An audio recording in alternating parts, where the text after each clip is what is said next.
Are you ready to see the 2021 edition of the $150,000 Bobby Quillen Memorial? I bet you are. But hold your horses. First, we're going to check out the contenders going behind the gate. First, with the rail, it's Jack's Legend. The 7-year-old is a familiar name here at Harrington, having won his past 2 races in the top class over the Kent County half-mile oval this fall meet. Jackie, that was so silly. My goodness. The New Zealand native has had 8 wins this season and occupies the winningest post position at this track.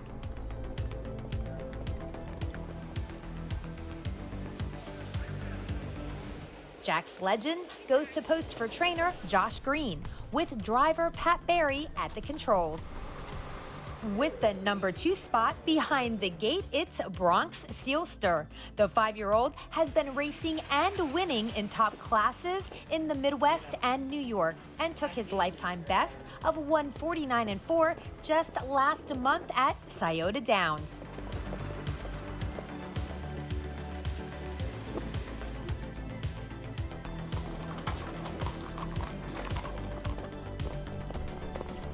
Bronx Seelster is conditioned by the leading trainer in the country, Ron Burke, and gets the driving services of Montrell Teague. Moving on to number 3, it's Southwind Aussie, who is the richest in the field with almost $1 million in the bank. The now 5-year-old is best known for being the 2019 winner of the Little Brown Jug and the Adios. He's coming into this event off a win at Pocono and will have Marcus Miller in the driver's seat. The Pacers trainer is Bill McKenzie, who we caught up with before the big race. Bill, I know that you've had this horse his entire racing career, but you also got him as a yearling, so you've had him for basically his whole life, right? Basically, we bought him at Lexington. He's, that was pretty much it from there. Well, tell me about his owners, because one of them is your grandmother. Yep. Grandmother owns them. She's owned horses since their probably late 60s. Unfortunately, my grandfather passed away before Ozzy. And, it's still been a great thing for everybody. Yeah, so I heard your grandfather, he passed away in 2017, which is the year I guess you would have gotten Ozzy. Is that correct? Okay. And he was the one who actually got you into harness racing. Is that right? Oh, yeah. We used to go to Yonkers, Monticello, every track you can go to. You know what I mean? And then your grandmother owns part of the horse, and who's the other owner then? It's a friend of mine's son who wound up calling me one day and asking me if I'd, train a couple of horses for him. He wasn't in the business. And I said, yeah, absolutely. And Ozzy was his first yearling. So. Really? That's sort of like beginner's luck, do we say? Sort of. Hasn't been so great since then, but, that's part of the business. Yes, it is. Yes, it is. Okay, so tell me, how do you like having your grandmother as your owner? Oh, she's easy. She doesn't bother anybody. She comes down the barn. She doesn't even know which horse is which, but she loves them all. Now, with Ozzy, okay, so he's 5 now. He has almost $1 million in the bank. Maybe tonight he'll be going over $1 million. We'll see. His 3-year-old year, though, that was the one that was banging, right? You have the Adios, you got the Little Brown Jug. But what was interesting is, actually, as a 3-year-old, he had to undergo surgery. So tell me about that. Oh, yeah, we trained him one day, he trained super, and the grooms were putting him away, and he wasn't acting right. And we got the vet right away there to look at him. And they said, let's get him over to the clinic, and we sent him over to Jen Smith. And she said he has a hernia, and we're going to take the one testicle, it looks like. And I said, well, we got to do what we got to do to, for the horse. And from there, we got lucky, and the surgery went well. He came back well, and, from there it was, it is what it is. I mean, isn't it just like a testament of how awesome this horse is? I mean, he has his surgery, and then he goes off and he wins the Adios and the Jug. Yeah, I mean, like I said, we you don't know. We just took it every day at a time. And then, he told us that, I'm good enough. I feel good. The vets gave him the green light, and we said, well, let's go. Well, what about training? Is he an easy trainer? Yeah, he's easy on himself. He doesn't do much wrong, you know. He's just a happy horse, you know. Take it day to day with him, and, you know, he has his off days just like everybody else. What about tonight? How do you feel about the Quillen tonight? Oh, I think he'll be good in here. He's been good. His last few, he's raced okay. He just hasn't taken that next step for us to the, you know, the free-for-all really. But, you know, he's real competitive with the group underneath them guys right now. Thank you for being on my show. I appreciate it. Oh, anytime. Huh? And good luck tonight. I didn't ghost you, right? Huh? He didn't ghost me. I was worried he was going to ghost me. I told him, you wouldn't be the first guy that ghosted me, won't be the last. Thanks, Bill. Thank you. Now, let's check out number 4, None Better, who has won 2 out of his last 3 efforts in the top class at Yonkers Raceway.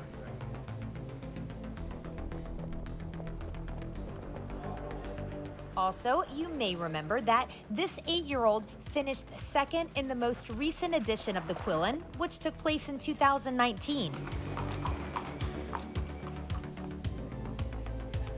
None Better is trained by Andrew Harris, and the bike is driver Mark McDonald. Up next, we have number 5, Tattoo Artist, who is the morning line favorite. This 4-year-old pacer has the fastest time of the year among this group with a 1:47 in 1 mile, which is also his lifetime mark. Tattoo Artist was voted the 2020 Canadian 3-year-old Pacing Colt of the Year with several victories in Ontario Sire Stakes events. He starts for conditioner Chris Ryder with Hall of Fame driver Tim Tetrick. Now let's see number 6, Section Line Biggery. The 6-year-old has been lightly raced this year, but in those 8 starts this season, he's been up against the major players in the talented open ranks in Ohio.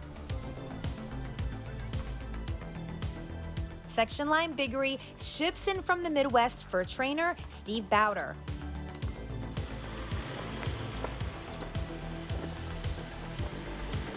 And getting the call to take this pacer behind the starting gate is Vic Kirby. Number 7 is Shooby-Doo, who is another face you may recognize from our top Harrington events. The native of Australia has had 8 wins this 2021 season, including the most recent open handicap event here at Delaware's Half Mile Oval.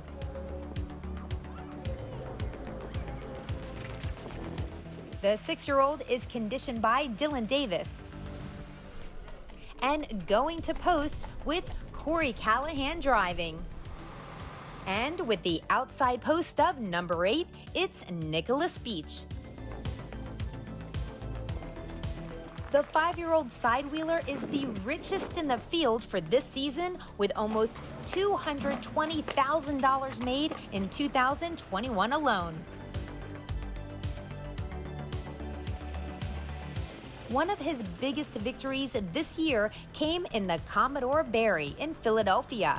But all season, he's been a major force to be reckoned with against the best older pacers in the United States. Nicholas Beach is trained by Jen Bongiorno and has Vincent Ginsburg at the controls. Now that we've met the horses in the race, let's check out the $150,000 Quillen Memorial.